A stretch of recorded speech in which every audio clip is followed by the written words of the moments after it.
Hallelujah. Hallelujah. Hallelujah.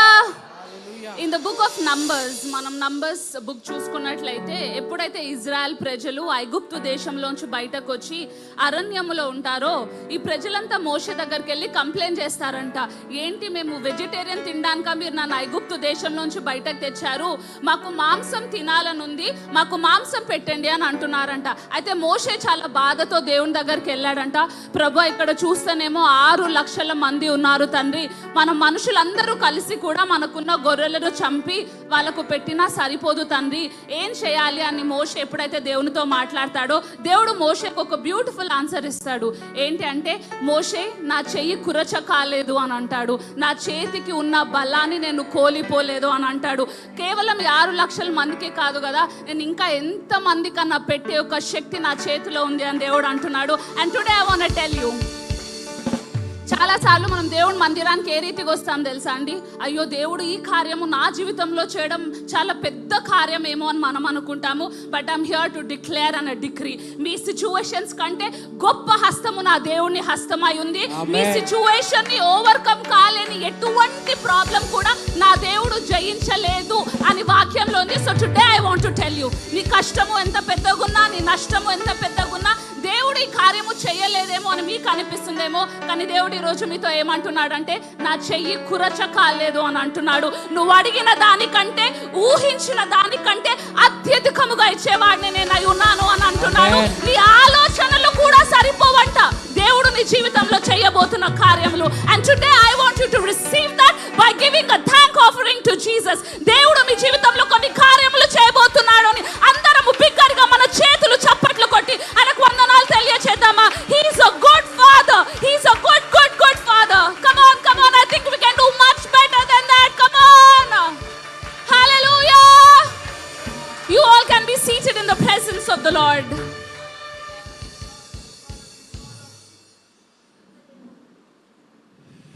Are you all ready to take part in the communion?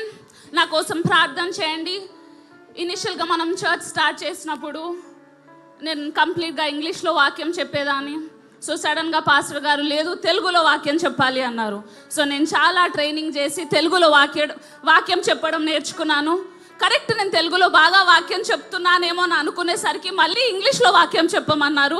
So సరే అని చెప్పి మళ్ళీ ఇంగ్లీష్కి వెళ్ళిన తర్వాత ఇప్పుడు మళ్ళీ నేను తెలుగులో వాక్యం చెప్తున్నాను. So please bear with me. నా మాటలు కాదు మిమ్మల్ని మినిస్టర్ చేసేది, కానీ నా ఆత్మలో దేవుడు ఏదైతే వాక్యము పెట్టాడో అది మీకు ఆశీర్వాదకరంగా ఉండును గాక నేను ప్రార్థన చేస్తున్నాను. సో మీకు టైం కుదిరినప్పుడు నా కొరకు ప్రార్థన చేయండి. Let us all turn our Bibles to Matthew chapter 9 verses 28 to 30. మత్తయి సువార్త 9వ అధ్యాయము 28 నుంచి 30 వచనాలు. ఆయన ఇంట ప్రవేశించిన తర్వాత ఆ గ్రుడ్డివారు ఆయన యొద్దకు వచ్చిరి. ఆయన, నేను ఇది చేయగలనని మీరు నమ్ముచున్నారా అని వారిని అడగగా, వారు నమ్ముచున్నాము ప్రభువా అని ఆయనతో చెప్పిరి. అప్పుడు ఆయన, వారి కన్నులు ముట్టి మీ నమ్మిక చొప్పున మీకు కలుగునుగాక అని చెప్పినంతలో వారి కన్నులు తెరవబడెను. అప్పుడు యేసు ఇదివరకిని ఎవరికి తెలియకుండా చూచుకొనడని వారికి ఖండితముగా ఆజ్ఞాపించెను. ఆమేన్. ఆమేన్. మొదటిగా నేను మీతో ఏం చెప్పాలి అనుకుంటున్నాను అంటే, మనం ఎప్పుడైతే బల్లలో పాల్గొంటామో మనము ఒక రిచువల్ అంటే మన ఒక ఆచారము ప్రకారము, లేకపోతే బల్లలో పాల్గొనకపోతే దేవుడు నన్ను లాస్ట్ దినము రోజు పైకి లేవనెత్తడను, లేకపోతే నేను సండే సంఘానికి వెళ్తున్నాను కదా అందుకే బల్లలో పాల్గొనాలో అని మనం బల్లలో పాల్గొద్దంట. కానీ మనం బల్లలో ఎందుకు పాల్గొంటున్నాము అంటే, because this is a faith thing. ఇది విశ్వాసముతో నిండినదై ఉంది కాబట్టి. ఎందుకంటే దేవుని యొక్క వాక్యం సెలవిస్తుంది, దేవునిలో ఎంతైతే శక్తి ఉందో ఆ శక్తిని అంటే దేవుడు మనకు ఆహారము రూపంలో దేవుడు మనకిచ్చాడు అంట. So as long as you're coming around the table, మీరు ఒకవేళ ఇదే రీతిగా నేను కేవలం ఒక ఆచారము ప్రకారమే నేను బల్లలో పాల్గొంటున్నాను, నేను 20 సంవత్సరాల నుంచి బల్లలో పాల్గొంటున్నాను, నా జీవితంలో ఎటువంటి మార్పు రాలేదు, ఎటువంటి హీలింగ్ రాలేదు, సో నేను అదే రీతిగా పొందుకుంటాను అని అనుకుంటున్నట్లయితే మీరు ఎక్కడున్నారో మీరు అక్కడే ఉండబోతున్నారు. కానీ నేనేం నమ్ముచున్నాను అంటే, ఇది విశ్వాసముతో నిండిన బల్లై ఉంది. ఒకవేళ మీ విశ్వాసము మీరు దానితో జతపరిచినట్లయితే మీరు కొన్ని గొప్ప గొప్ప బ్రేక్ త్రూస్ మీరు చూడబోతున్నారని నమ్ముచున్నాను. ఆమేన్. అండ్ ఇక్కడ మనం ఈ స్క్రిప్చర్ చూసుకున్నట్లయితే ఇట్స్ అబౌట్ 2 blind men. ఇద్దరు బ్లైండ్ పీపుల్ ఎప్పుడైతే యేసుక్రీస్తు దగ్గరకు వస్తారో యేసుక్రీస్తు వాళ్ళతో ఒక ప్రశ్న అడుగుతున్నాడు, నేను మిమ్మల్ని స్వస్థపరచగలను అని మీరు నమ్ముచున్నారా అని అడుగుతున్నాడు. ప్రాక్టికల్గా మనం ఆలోచిస్తే దేవుని యొక్క కుమారుడై ఉన్నాడు, ఎవరి వ్యాలిడేషన్ దేవునికి అవసరం లేదండి. ఆయన స్వస్థపరచాలి అనుకుంటే వాళ్ళు నమ్మినా వాళ్ళు నమ్మకపోయినా స్వస్థపరిచే కెపాసిటీ దేవునికి ఉంది. కానీ దేవుడు మాత్రం ఇక్కడ ఇంట్రెస్టింగ్ కాన్వర్జేషన్ చేస్తున్నాడు ఈ బ్లైండ్ మెన్ తోటి. ఏం అడుగుతున్నాడు అంటే, నువ్వు నమ్ముచున్నావా, నేను నిన్ను హీల్ చేయగలనని మీరు నమ్ముచున్నారా అని అడుగుతున్నాడు. అండ్ ఈరోజు అదే ప్రశ్నను మిమ్మల్ని అడగాలనుకుంటున్నాను. మీ జీవితంలో ఎన్నో థింగ్స్ దేవుడు చేస్తే బాగుండు అని మనం ప్రార్థన చేస్తాము. దేవుడు నా జీవితంలో ఈ కార్యము చేస్తే బాగుండు అని అనిపిస్తుంది, దేవుడు నన్ను హెచ్చింపజేస్తే బాగుంటుంది అని అనుకుంటాము. ఈ సంవత్సరం దేవుడు మనకిచ్చిన వాగ్దానము, మనల్ని విస్తరింపబరుస్తాను అన్నాడు. దేవుడు అది నా జీవితంలో చేస్తే బాగుండు అని మనం అనుకుంటున్నాం. కానీ బట్ ద క్వశ్చన్ రిమైన్స్, మీరు నమ్ముచున్నారా? Right, the entire Bible revolves around belief. మొత్తం మనం ధర్మశాస్త్రం అంతా చదివినట్లయితే అది దేని చుట్టూ తిరుగుతుంది అంటే కేవలం నమ్మకం చుట్టూ తిరుగుతుంది. మనం ఇఫ్ యు లుక్ ఎట్ అబ్రహాంను చూసుకున్నప్పుడు ఆ అబ్రహాము నమ్మెను కాబట్టి దేవుని యొక్క నీతి ఆయనకి ఇవ్వబడింది అని రాస్తుంది. నోహా దేవుడిని నమ్మాను కాబట్టి వాళ్ళ ఫ్యామిలీ నన్ను తప్పించాడు అని రాస్తుంది. సో ఇన్ యువర్ లైఫ్ మీ జీవితం ఏ రీతిగా ముందుకెళ్తుంది, మీ జీవితం ఏ రీతిగా కట్టబడుతుంది అంటే అది దేవుడు ఎంత గొప్పవాడో దాన్ని బట్టి మీ జీవితం కట్టబడదంట. మీ జీవితం దేని ద్వారా కట్టబడుతుంది అంటే మీరు ఏదైతే నమ్ముతున్నారో దాని ద్వారా మీ జీవితం కట్టబడుతుందంట. చాలాసార్లు వీఆర్ విక్టమ్స్. మనం ఏం చేస్తాం తెలుసా అండి, దేవుడు నా జీవితంలో ఒక కార్యము చేయట్లేదు, దేవుడు నన్ను స్వస్థపరచట్లేదు, దేవుడు ద్వారములు తెరవట్లేదు అని మనం ప్రార్థన చేస్తాం. కానీ దేవుడు మాత్రం అంట మన ప్రార్థనలు చేసేటప్పుడు నిల్చొని అడుగుతున్నాడంట, నువ్వు నమ్ముతున్నావా అని అడుగుతున్నాడంట. ఎందుకంటే దేవుని యొక్క వాక్యం సెలవిస్తుంది, ఆయన సమస్తాన్ని ముగించి అంట యేసుక్రీస్తు వారి పాదము కింద పెట్టి యేసుక్రీస్తుని సంఘానికి ఇచ్చాడంట. అంటే there is nothing more that God did not do for you. దేవుడు మీ కొరకు చేయలేనిది ఇంకేమీ లేదంట. ఇన్ఫాక్ట్ మన పాస్టర్ గారు ఎప్పుడు చెప్తూ ఉంటారు, when he talks about the creation, దేవుడు అంటే అన్నీ సృష్టించిన తర్వాత ఎవరిని క్రియేట్ చేశాడంట? ఆదాముని. ఎందుకంటే ఆదాము దేని కొరకు ప్రార్థన చెయ్యొద్దు కాబట్టి అన్నీ అతని కోసం సమకూర్చి దేవుడు చేశాడంట. ఈరోజు మనం ఏం చేస్తున్నాము అంటే మన ఐడెంటిటీ బయట ఉండి మనం ప్రార్థన చేస్తున్నాము. అదే ఇక్కడ యేసు ప్రభు వీళ్ళతో అడుగుతున్నారు, నా లోపట శక్తి ఉంది, నా క్లారిటీ ఉంది, కానీ మీరు నమ్ముచున్నారా? And today I want to ask you, ఈరోజు మీరు దేని కొరకు అయితే ప్రార్థన చేస్తున్నారో, దేని కొరకు అయితే మీరు నమ్ముతున్నారో అది దేవుడు చెయ్యగలడు అనే నమ్మకం మీకుందా? అక్కడ బ్లైండ్ మెన్ వాళ్ళు యేసుప్రభు వారి గురించి చాలా చాలా విషయాలు వినుంటారు. యేసుప్రభు లాజరస్ని మృతుల్లోంచి లేపాడు, ఈ రక్తస్రావముతో బాధపడుతున్న స్త్రీని ముట్టాడు. సో ఓకే, దేవుడు చేయగలుగుతాడు, తప్పకుండా నా జీవితంలో కూడా చేయగలుగుతాడు అనే నమ్మకం వాళ్ళకుంది. కానీ వాళ్ళకంటే బెటర్గా మనకేముంది తెలుసా అండి? పరిశుద్ధ గ్రంథమే దేవుడు మనకిచ్చాడు. ఆది కాండము నుంచి రెవల్యూషన్ వరకు ఆయన ఏది చెయ్యగలడో అని అన్నీ మీ కొరకు లిఖించబడి మీకు ధర్మశాస్త్రాన్ని, మీకు బైబిల్ ఇచ్చాడంట దేవుడు.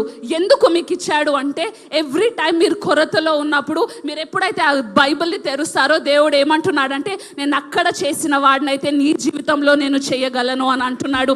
And I always tell this, మన లైఫ్లో ఏ ప్రాబ్లం బైబిల్లో లేనిది మనం ఎక్స్పీరియన్స్ చేయం. మీ దగ్గర అలాంటి ప్రాబ్లమ్స్ ఏమైనా ఉన్నాయండి? బైబిల్లో లేనివి కేవలం మీ జీవితంలో ఉన్నట్లయితే నాకు చూపించండి. Every problem a person will go through. ఎటువంటి ప్రాబ్లమ్స్ మనం వెళ్తామో అవన్నీ ఆల్రెడీ గొప్ప దైవజనులు ఏం చేశారంట, వాళ్ళు వెళ్ళి దానికి సొల్యూషన్స్ ఇచ్చారంట. ఎందుకంటే మీరు నేను ఒకవేళ యేసు ప్రభు నందు నమ్మకం పెట్టుకున్నట్లయితే మనకు అసాధ్యమైనది ఏదీ లేదు అని వాక్యం సెలవిస్తుంది. The word of the lord says, దేవుని యొక్క వాక్యం ఏమని సెలవిస్తుంది అంటే నమ్మువాడికి దేవునికి సమస్తము సాధ్యమే. అది తెలిసిన విషయమే, మళ్ళీ దాని కొరకు మనం డిబేట్ చేయాల్సిన పని లేదు. కానీ దేవుని యొక్క వాక్యం మాత్రం ఏం సెలవిస్తుంది, ఎవరైతే నమ్ముతారో వాళ్ళకు సమస్తాన్ని నేను సాధ్యము చేసే కెపాసిటీ నాకుంది అని అంటున్నాడు. అండ్ ఇంగ్లీష్లో చాలా బాగా రాస్తుంటుంది, with God all things are possible for those who believe. ఎవరైతే నమ్మకముతో ఉంటారో వాళ్ళే దేవునితో పని చేస్తారు అంట. ఒకవేళ we see in the Bible, God was with Joseph and he was successful. దేవుడు యోసేపుతో ఉన్నాడు, ఆయన ఆశీర్వాదకరముగా మారాడు. ఒకవేళ మీ జీవితంలో మీరు ఆశీర్వాదకరముగా ఉండాలి అంటే, ఒకవేళ మీ జీవితంలో మీరు హెచ్చింపబడాలి అంటే, మీరు పార్ట్నర్గా పనిచేయాలి. ఎవరితో పనిచేయాలి అంటే యేసు ప్రభు వారితో పనిచేయాలి. అండ్ దేవుని యొక్క వాక్యం సెలవిస్తుంది, ఒకవేళ మీరు నా యందు నమ్మకము పెట్టుకొని ఉన్నట్లయితే తప్పకుండా మీకు సమస్తము సాధ్యమే అని అంటున్నాడు. ఏది కూడా మీ జీవితంలో ఇంపాసిబుల్ అని. యేసుక్రీస్తు వారు ఎందుకు వచ్చారు అంటే ఇంపాసిబుల్ ని పాసిబుల్ చేయడానికే యేసుక్రీస్తు వారు వచ్చారు. The only agenda of Jesus. యేసుక్రీస్తు వారు ఏం ప్రూవ్ చేయాలి అనుకున్నారు అంటే, అన్యజనులు ఏం చేస్తారో బిలీవర్స్ కూడా అదే చేస్తారు అని ప్రూవ్ చేయడానికి రాలేదు. యేసు ప్రభు ఎందుకు వచ్చారు అంటే అన్యజనులు ఏదైతే చెయ్యలేకపోతున్నారో అది మనం చెయ్యగలము అని చెప్పడానికి వచ్చాడంట. 90 years గర్భము ఎవరికి తెరవదండి, కానీ యేసు ప్రభుని నమ్ముకున్న వాళ్ళు, దేవుణ్ణి నమ్ముకున్న వాళ్ళ గర్భము 90 సంవత్సరాలకు కూడా తెరవచ్చు అని వాక్యం సెలవిస్తుంది. వాక్యం ఏం సెలవిస్తుంది అంటే, నీళ్ళ పైన నడవలేరేమో కానీ మీరు ఒకవేళ దేవుని పైన నమ్ముకున్నట్లయితే ఆ నీళ్ళ పైన నడిచే శక్తిని కూడా దేవుడు మనకిస్తాను అని అంటున్నాడు. చాలాసార్లు ఒక చిన్న బాలుడు ఒక పెద్ద జాయింట్ని చంపలేడు, కానీ ఎవరైతే దేవుని అందు నమ్మకము పెట్టుకున్నారో ఎటువంటి జాయింట్ అయినా సరే మీ ముందు పడిపోతుంది అని వాక్యం సెలవిస్తుంది. And the word the Lord says and declares, nothing is impossible for those who believe. ఎవడైతే నమ్ముతున్నాడో వానికి సమస్తము సాధ్యము అని అంటున్నాడు. ఈరోజు నీ జీవితంలో ఎందుకు పనులు సాధ్యము కావట్లేదు అంటే, ఎందుకంటే నువ్వు నమ్మట్లేదు కాబట్టి. If you can believe in the Christ Jesus, ఒకవేళ మీరు యేసుక్రీస్తు అందు నమ్మకము పెట్టుకున్న వాళ్ళ ఉంటే, let me tell you, impossible అనే డోర్స్ మీ జీవితంలో ఓపెన్ అవ్వబోతున్నాయి. ఏది అసాధ్యమో సాధ్యము కాబోతుంది. హల్లెలూయా. అండ్ వెన్ ఈ స్క్రిప్చర్ ఎండ్ అవుతున్నప్పుడు యేసు ప్రభు వారు వాళ్ళ బ్లైండ్ మెన్ పైన చేపెట్టి అంట, ఇప్పుడు మీ కళ్ళు తెరుచును గాక అని ప్రార్థన చేయలేదంట. ఏమని ప్రార్థన చేశారంట? మీ నమ్మకము చొప్పున జరుగును గాక అని అన్నాడంట. మీరు విన్నారా? నేను చెప్పింది వినబడిందా? యేసుక్రీస్తు మీ కళ్ళు తెరువును గాక అని ప్రార్థన చేయలేదంట. ఏమని ప్రార్థన చేశారంట? నీ నమ్మకము చెప్పున జరుగును గాక అని అన్నాడంట. చాలాసార్లు మనం ఏమనుకుంటాము అంటే, దేవుడు వచ్చి మన కొరకు థింగ్స్ని చెయ్యాలి అని మనం అనుకుంటాం. దేవుడు ఆల్రెడీ మీ కొరకు థింగ్స్ని సిద్ధపెట్టారు. మీ నమ్మకము చొప్పును గాక జరుగును గాక. ఒకవేళ మీరు అనుకుంటున్నారేమో, ఈ లాస్ట్ 20 years నుంచి నేను ఈ సిక్నెస్తో బాధపడుతున్నానక్క, ఈ లాస్ట్ 20 years లోంచి నేను దరిద్రములో ఉన్నాను, మా జీవితంలో ఏది కూడా మంచిగా జరగట్లేదు అని మీరు అంటున్నట్లయితే, నీ నమ్మకము చొప్పున జరుగును గాక. లేకపోతే, అక్క నాకు తెలుసు దేవుడు నా కొరకు దెబ్బలు తిన దెబ్బల ద్వారా నేను స్వస్థతను పొందుకున్నాను, నాకు అసాధ్యమైనది ఏది లేదు, నేను ఎక్కడ నిల్చున్నా నా కొరకు పరలోకము ద్వారములు తెరవబడతాయని మీరు అంటున్నట్లయితే మీ నమ్మకము చొప్పున జరుగునుగాక నేను ప్రార్థన చేస్తున్నాను. Everything is possible to my God. నా దేవునికి సమస్తము సాధ్యము. అండ్ ఆయనని నమ్మిన వాళ్ళు కూడా సమస్తము సాధ్యము చేయగలరు అని నమ్ముచున్నాను. If Abraham and Sarah can do it, if Shadrach Meshach and Abednego can do it, if Daniel can do it, if Noah can do it, Aruna can do it, you can do it, anybody else in the world can do it. Amen. New టెస్టిమెంట్లో ఒక beautiful scripture నాకు చాలా చాలా నచ్చిన scripture. Elijah గురించి రాస్తూ ఏమంటారంటే, Elijah be లాంటి ఒక ఆర్డినరీ పర్సన్, కానీ ఎలైజా అంటే ఎప్పుడైతే వర్షము ఆగిపోవాలి అని అన్నాడో వర్షము కూడా ఆగిపోయింది అని వాక్యం సెలవిస్తుంది. ఒకవేళ ఈరోజు నువ్వు ఆయన సన్నిధిలో ఉండి ఈ సిక్నెస్ వెళ్ళిపోవును గాక అని మీరు ప్రార్థన చేస్తున్నట్లయితే 200% ఆ సిక్నెస్ వెళ్ళిపోతుంది. ఒకవేళ మీరు ఇక్కడ నిల్చొని ఈ ద్వారము నా జీవితం పైన తెరువును గాక అని మీరు ప్రార్థన చేస్తున్నట్లయితే తప్పకుండా ఆ ద్వారము తెరుచుకుంటుంది. ఎందుకంటే మీ నమ్మకము చెప్పున జరుగుతుంది కాబట్టి. And today I'm here to tell you, యేసుక్రీస్తు వారు మనల్ని ఎంతో ప్రేమించి, ఇన్ఫాక్ట్ దేవుడు మనల్ని ఎంతో ప్రేమించి అంట యేసుక్రీస్తు వారిని ఒక బహుమానముగా ఇచ్చారంట. ఆయన మీ కొరకు నా కొరకు సిలువ పైన చనిపోయి ఆయన శరీరాన్ని ఆయన రక్తాన్ని మనకిచ్చాడంట. ఎందుకంటే మనం దేంట్లో కూడా ల్యాక్ అవ్వద్దు అని. ఎందుకు ఆయన శరీరాన్ని రక్తానికి మనకిచ్చాడు అంటే, ఎందుకంటే మనం రాజులము కాబట్టి. And today I want to encourage you, ఒకవేళ మీరు తప్పకుండా దేవుడు సిలువలో చేసిన కార్యము నా జీవితంలో తప్పకుండా నెరవేరుతుంది అని మీరు నమ్ముతున్నట్లయితే మీ నమ్మకము చొప్పున జరుగునుగాక నేను ప్రార్థన చేస్తున్నాను. Amen. One thing that the enemy is always scared of, సాతాను దేన్ని చూసి చాలా భయపడుతుంది అంటే యేసుక్రీస్తు వారి రక్తమును చూసి భయపడుతుందంట. అదే మనము ఇన్ ద బుక్ ఆఫ్ ఎక్సడస్లో చూస్తాము దట్ ఎప్పుడైతే the blood of the lamp అక్కడ ఉంటుందో డెత్ ఏంజల్ అంట దాన్ని పాస్ చేసి వెళ్ళిపోయిందంట. ఒకవేళ ఒక దహించిన గొర్రె పిల్లకే అంత శక్తి ఉన్నట్లయితే ద డార్లింగ్ ఆఫ్ హెవెన్, హెవెన్లో ద బెస్ట్ని దేవుడు మన కోసం ఇచ్చాడు అంట.